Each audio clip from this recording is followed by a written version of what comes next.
Hello, everyone, and welcome to another edition of Real, Raw, and Honest as we continue to take a look at the fear of the unknown. But what I'm going to do today is the thing I've been promising you that I'm going to do, and that is to actually give you some tools.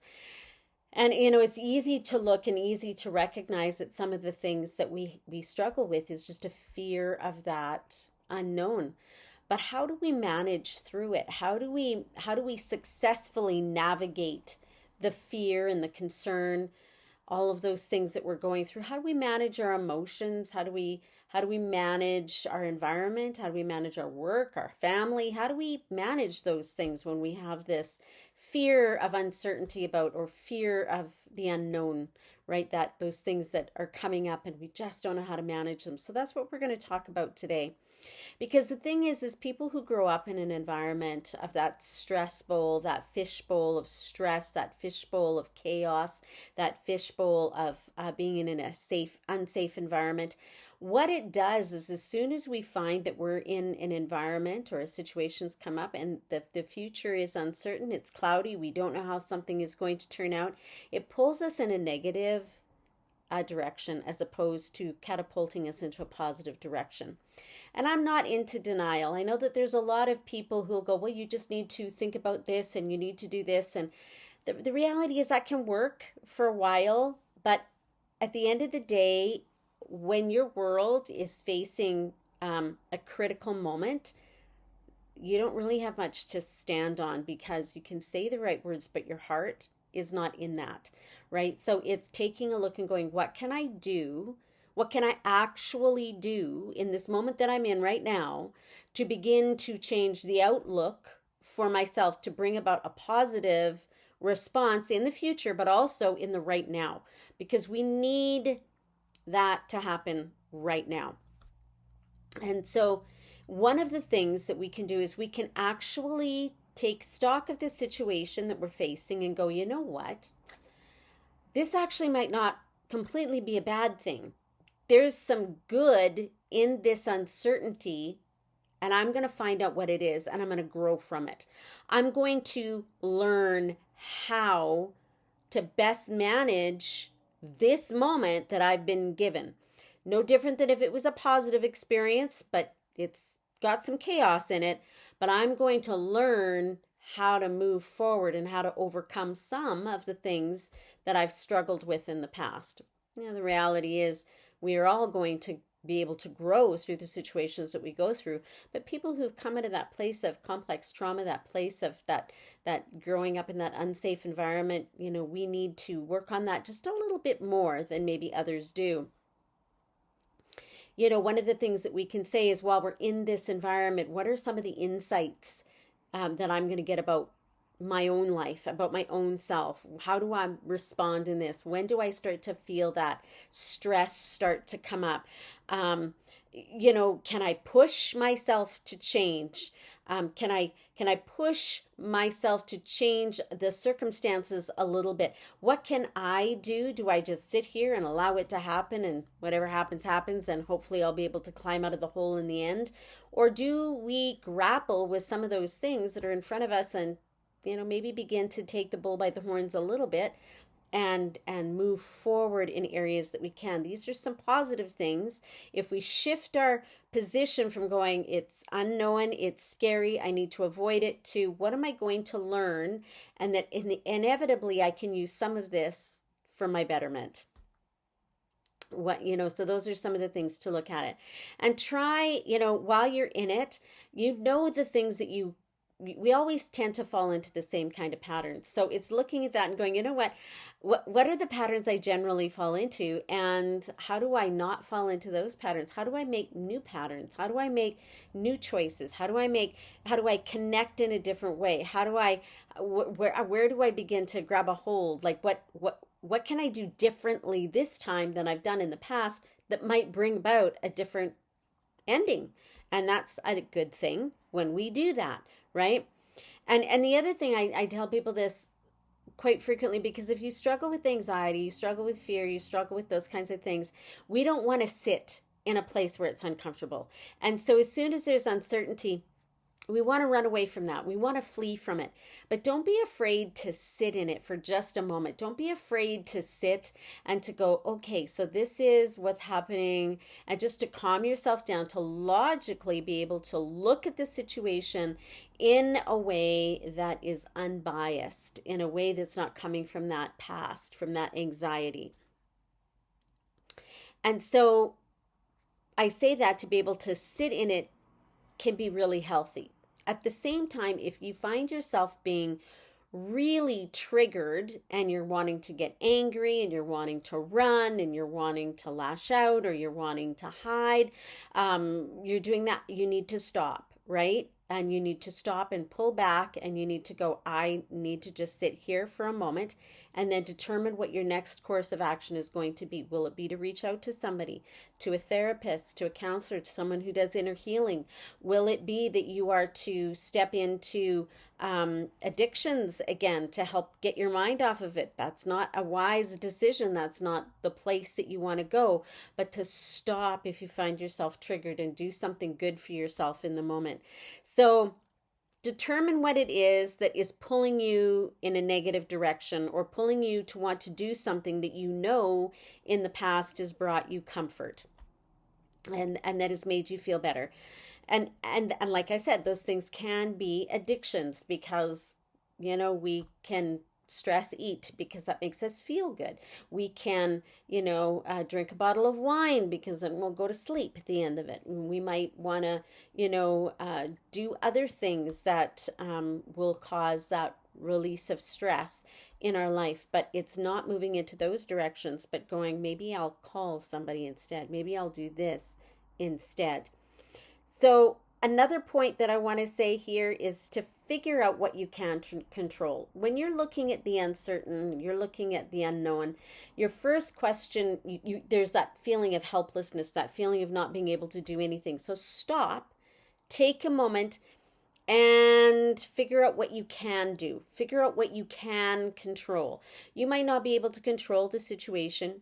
You might not be able to control the outcome. You might not be able to control any of the players, and that's okay because we don't want to be controlling people. You might not be able to control that, but what can I control? Well, I can control how much I pray. I can control that I'm seeking the Lord. I can control that I'm having healthy conversations. I can control that in this situation that is unknown, I can best prepare myself by preparing ahead of time. If it's a surgery, you can prepare yourself ahead of time. If it's a trip that you're going on and you're feeling really uncertain about that, you can prepare yourself for that.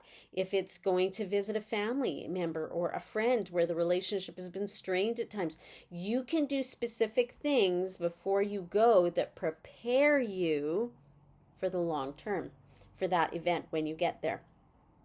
Still might not end up well, but there's some things that you can do. Another thing is to accept the fact that you cannot control everything. You are not going to be able to hold on to everything. You are not going to be able to make people do what you want. You're not going to be able to determine the outcome. But what you can do is release those things into the hand of the Lord. So accept what you can't control. If you're going for doctor's visits and there's something that they're saying is wrong, you can't control what the doctor is going to come back with. You can't control the diagnosis. You can't do anything about that. You can't control what's already going on in your body. So you can decide that you are going to accept, right, what you cannot control. And then to allow yourself to just consider for a moment, it might not be as bad as what you're fearing it's going to be. Just because the doctor calls you back into the office doesn't mean that you have cancer and you've only got 3 months to live.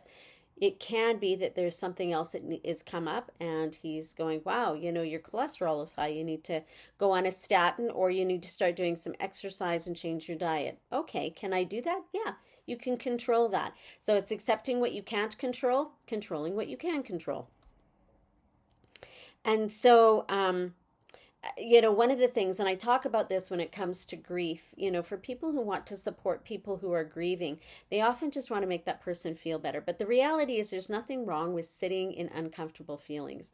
Grief makes people uncomfortable. The person who is grieving does not like the fact that they are grieving and that they are unpredictable during their grief. But what it can do is just to accept the fact that, yep, here I am.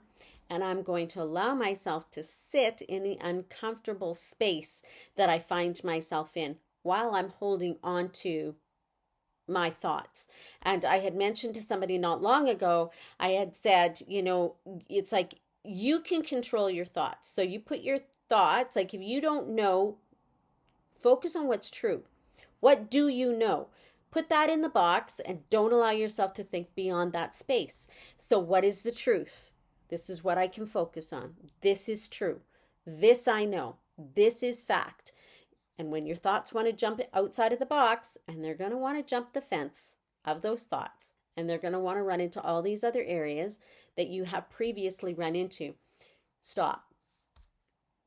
Stop your thoughts and go, nope, that's it. I'm going to think about only those things that I know are true. I'm not going to let my mind run away with all things. Okay? So, and also understand this, that just because something can't be completely resolved doesn't mean that they can't be resolved to some extent. You might be facing something that you're going, I can't do anything about it, but there might be some area of it that you can look at to some degree. There's something that you might be able to do. One of the things that I found helpful is when I found myself in a situation where there was a lot going on, is that if I cooked and froze a bunch of meals, which is something I can control, then that's one thing I don't need to do during the chaos. I've got food. I can take it out. I can heat it up. I can cook it. I can do those things. That's a simple strategy to be able to take the unknown, pull it back and go, this is what I can do. This is what I'm going to do. And instead of going, just leave it all up to chance and however the chips fall is how the chips fall. No, not always wise. Another thing is, like I just mentioned, is that avoid dwelling on things that you can't control. Like I said, just recently there's been a situation where somebody has said some things. I think they're probably wishing they wouldn't have said it now, because it's kind of gone wild. It's like a wildfire. It's everywhere. People are talking about it, and people that know people are talking about it. And so I don't think they intended it to become a wildfire, but it has definitely escalated to that point. Now, you can't pull that back, because who knows how many people know what's been said.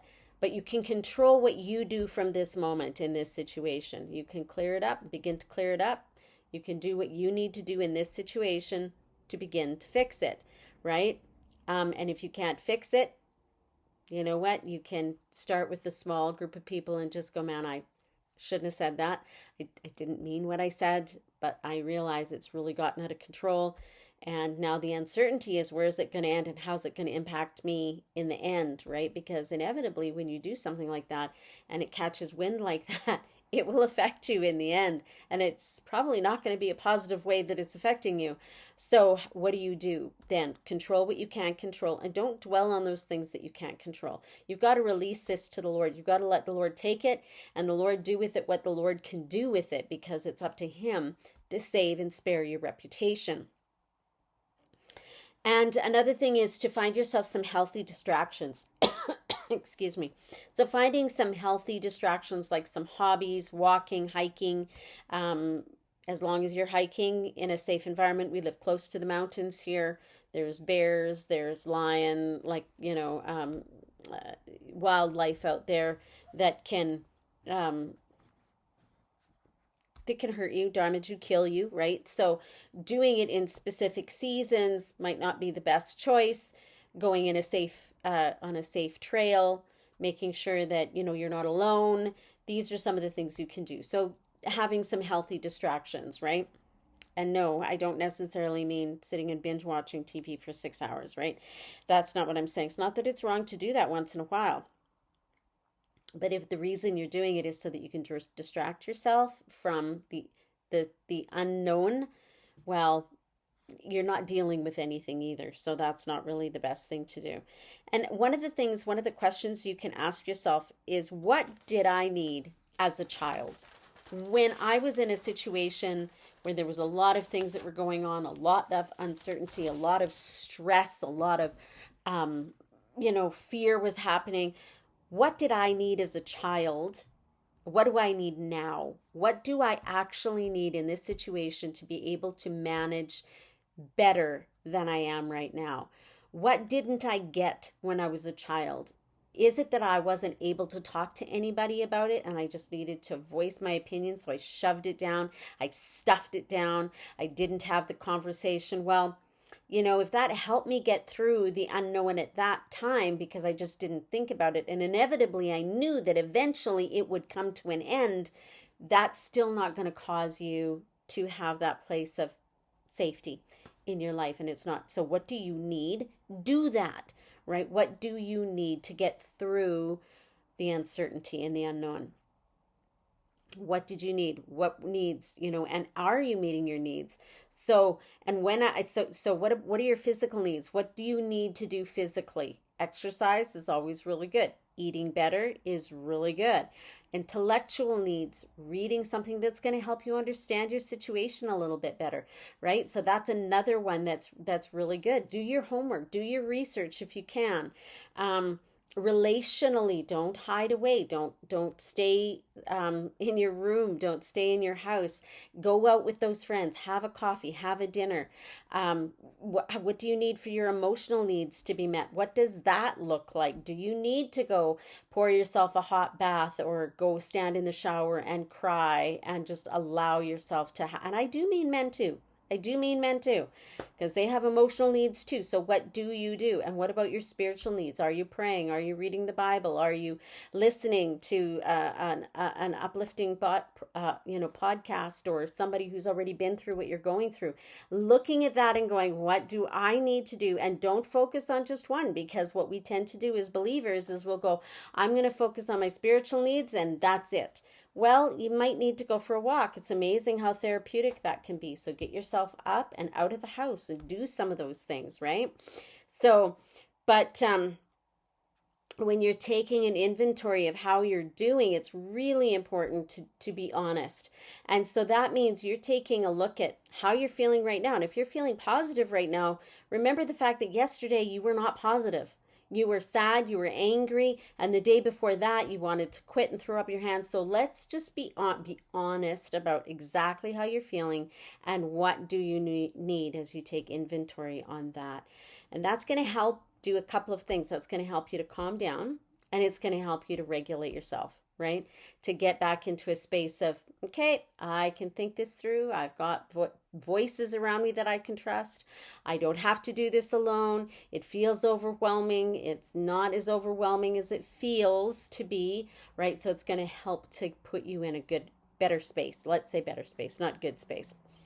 And then again, it's that those, when you're in a situation, when my first husband was passing away, it was a time of great stress when he was ill and a lot of uncertainty. They said he was never going to go into remission, but he did. They said he was going to only live 3 months, but he lived 15.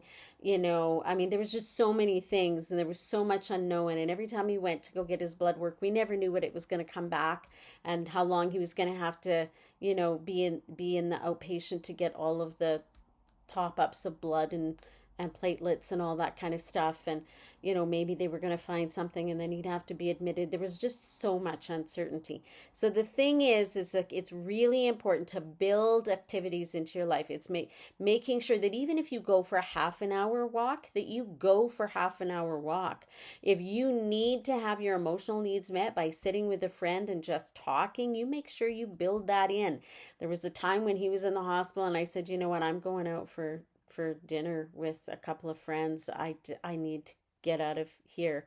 I need to just fill my tank emotionally in a place that's with friends that I can just be me and just either talk about this or not talk about it, but to meet those emotional needs.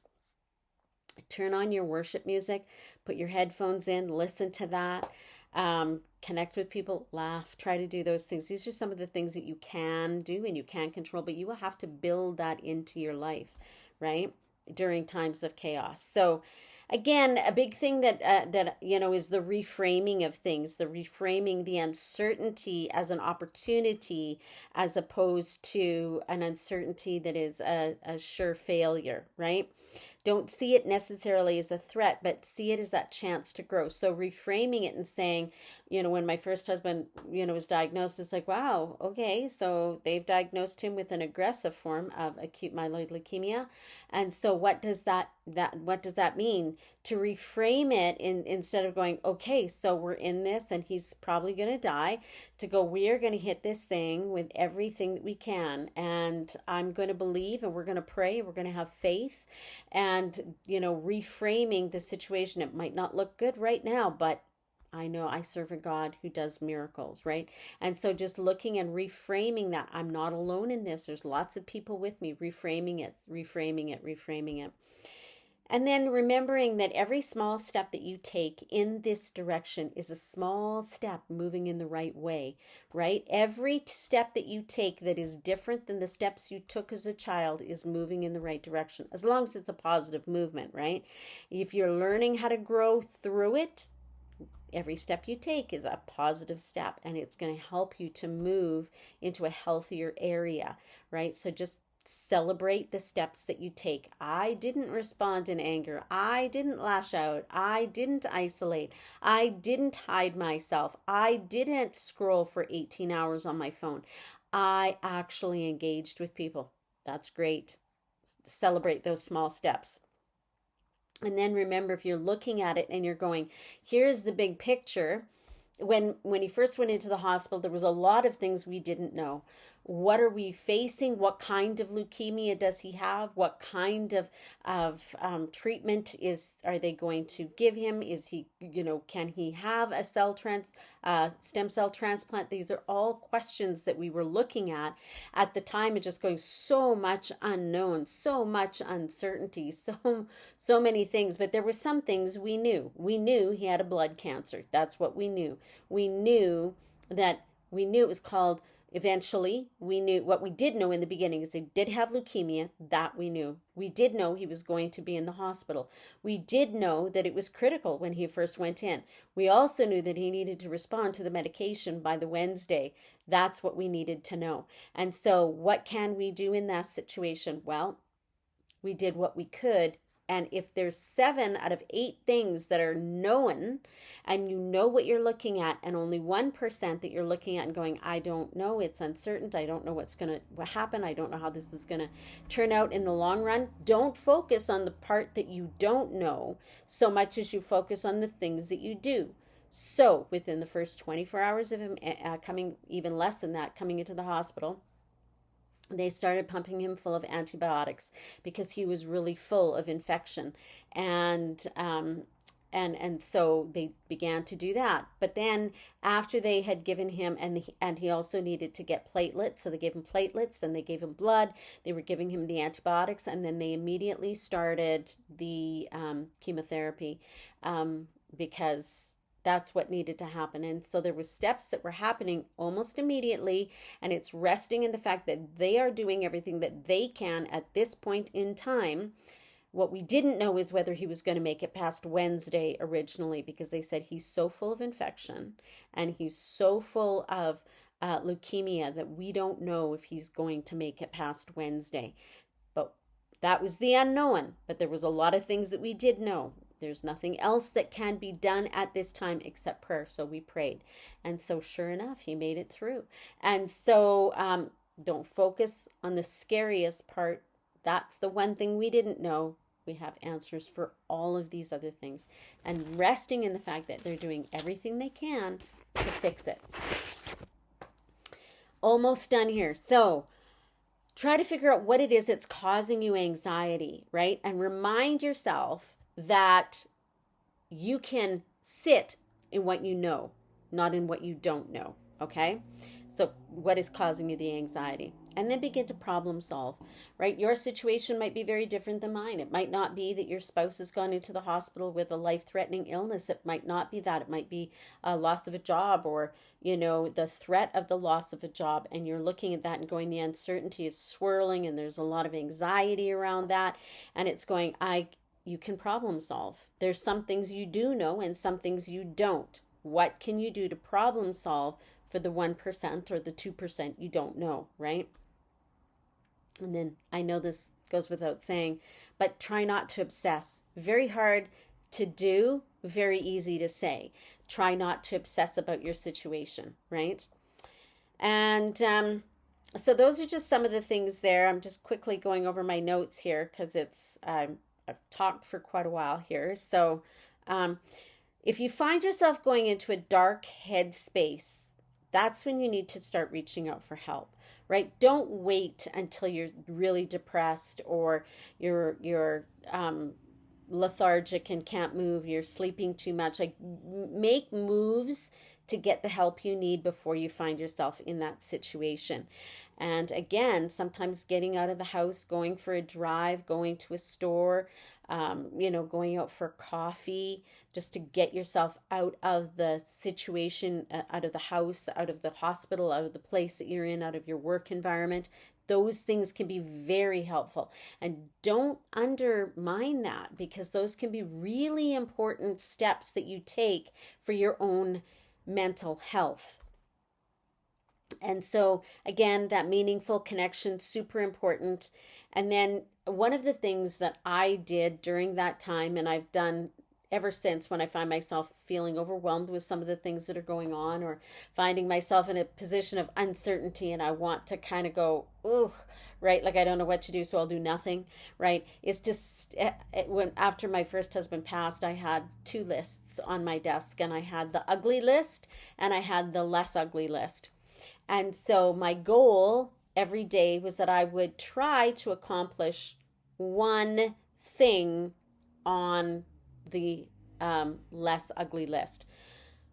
My goal was to try to do something, at least do 3 things a week, 2 or 3 things on the really ugly list. And then if I got one thing done on the not so ugly list, then I would be okay with that. But there are times when if all I did was clean the kitchen, that was enough, right? Because it put stability in me.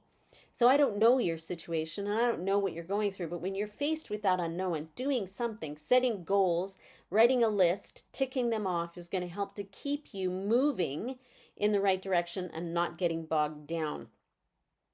And so lists are super important. And then the other thing is to make sure that you don't fall into, those things, those activities that actually wear you out and numb your mind in a way that when you go to bed, it just all comes flooding back at you. That's why it's important to try to take some time, a half an hour, and cognitively during the day, stop and think about what's in front of you so that it doesn't try to bombard you at the end of the day. And what do I mean by some of those unproductive activities? Well, those things that can steal your motivation, those things that can increase your feelings of, say, laziness. And some of those things can be like scrolling on Facebook too long, or on TikTok or YouTube, the YouTube shorts, like just listening, letting them go over and over and over, like you just hours and hours. After my first husband died, before I started my lists, I went, you know what, I had a full-time job just scrolling through Facebook mindlessly, so I didn't have to think about anything, so I didn't have to pay attention to what was going on. But I quickly realized within the first 2 or 3 weeks that this is not helping, because then I would go to bed and all of the thoughts would just come roaring in. Another way we can do that is by sleeping too much, so we don't need to think. So you just want to think, well, that just will increase depression. Say TV binging, watching a series, over a course of a couple of days, watching, repeat, going one show after another show after another show, ordering in, just sitting stationary, doing nothing but mind numbing things. And we, in this day and age, we've got a lot of not mind numbing activities that we can partake in. And so the reality is these things only make it worse. They don't make it better. They don't help you resolve anything. They don't help you problem solve. They don't help you to prepare. They don't help you to grow. They just numb you so that you just will eventually get to the other side of it. And but you have had, like, you just kind of got on a an escalator and just finally ended up somewhere. And that's kind of how it is. Like, you don't want to do that. You want to help yourself to be able to be stronger next time. So that's really what I wanted to chat with you today. And look at that, it's 30 minutes. So I'm excited about what God is doing. And as you continue to walk with me, and as you continue to allow the Lord to touch your heart and enable you to grow, and as you apply some of these things that we've talked about today, some of these tools, you'll find that you feel more in control, that you feel stronger, that you feel more competent, more capable, more courageous, more just even calmer and more peaceful, because you're doing what you can. You might not be able to do something about everything, but you can do something about something. And so just allow yourself to sit in that way and do what you can, because you're growing, you're moving in the right direction. The unknown is always difficult for everybody, and so don't beat yourself up for that because you struggle, but don't let that anxiety take you into a pit either. So have yourself a great day. We'll see you next time.